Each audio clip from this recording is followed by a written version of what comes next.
Good morning friend, welcome to digital info. আজকে আমরা recharge সম্পর্কে জেনে নেব। আমরা ফোনপে, গুগল পে থেকে রিচার্জ করি, তার জন্য আমরা কি করি? এক্সট্রা জিএসটি হিসাবে টাকা পে করি।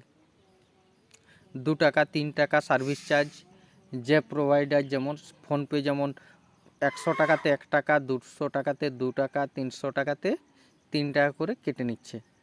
কিন্তু আমরা যদি সিএসসি পোর্টাল থেকে রিচার্জ করি, তাহলে আমরা সেখান থেকে কোনো জিএসটি দিচ্ছি না, বরং আমরা ক্যাশব্যাকও পেয়ে যাচ্ছি।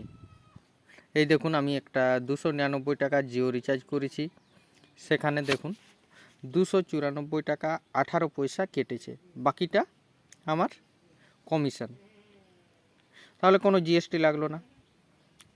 এইভাবে আমরা যদি ডিজিটাল সেবা পোর্টাল থেকে আমরা রিচার্জ করি, তাহলে কমিশন পাবো এবং আমাদের ট্রানজ্যাকশানও কাউন্টিং হবে, যা পরবর্তীতে অন্যান্য সার্ভিস বা সুযোগ সুবিধা পাওয়ার জন্য খুবই কার্যকরী হবে। তাই বন্ধুরা দেখুন, সবচেয়ে বেশি কমিশন দেয় জিও রিচার্জ করলে, এয়ারটেলে একটু কম দেই। এয়ারটেলের দেখাচ্ছি, এই দেখুন, এয়ারটেলে 295.53 পয়সা কেটেছে, বাকিটা কমিশন।